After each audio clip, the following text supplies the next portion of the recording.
ఇక హాస్పిటల్‌లో ఉన్న రాజుని చూడడానికి ఇందు వస్తుంది. "ఎందుకొచ్చావ్? వాడు బతికున్నాడో లేదో అని చూడడానికి వచ్చావా?" అని చలపతి ఆగ్రహం వ్యక్తం చేస్తాడు. "అయ్యో అంకుల్ అలా అంటారేంటి?" అని ఇందు ఏడుస్తూ ఉంటుంది. "నీ వల్లే కదా ఇదంతా జరిగింది" అని చలపతి తిడుతూ ఉంటాడు. "నా వల్ల అంటారేంటి అంకుల్" అని ఇందు కన్నీళ్లు పెట్టుకుంటూ ఉంటుంది. "నేను ముందే చెప్పాను కదా! మీలాంటి పెద్దింటి వాళ్ళతో వ్యవహారం ఇలాగే ఉంటుందని. ఇప్పుడు చూడు వాడి ప్రాణాల మీదకి వచ్చింది" అని చలపతి ఫైర్ అవుతూ ఉంటాడు.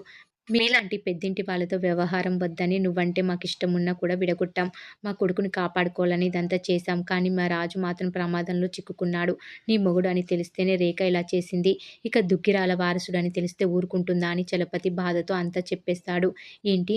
రాజు మా దుగ్గిరాల ఇంటి వారసుడా?" అని ఇందు షాకయిపోతుంది.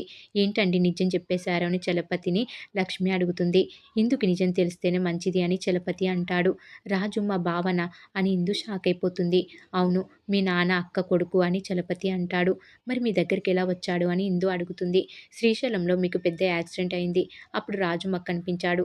చాలా రోజుల వరకు వెతికాం కానీ మీ ఆచూకీ తెలియలేదు. అందుకే మా కొడుకుగా పెంచుకున్నాం" అని చలపతి నిజం చెప్పేస్తాడు. "వాడు నా కన్న కొడుకేనమ్మా. కనకపోయినా ప్రేమగా పెంచుకున్నాం. ఈ విషయం ఎవరికీ తెలియదు" అని లక్ష్మి చలపతి చెబుతూ కన్నీళ్లు పెట్టుకుంటూ ఉంటారు.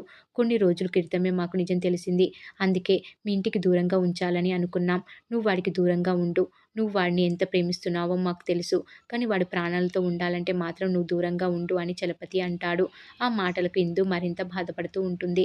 రాజు తన బావ అని తెలిసి ఇందు ఓ వైపు సంతోషిస్తూనే చలపతి మాటలకు బాధపడుతూ ఉంటుంది. మరి ఏం జరగబోతుంది అనేది రాబోయే ఎపిసోడ్‌లో తెలుసుకుందాం.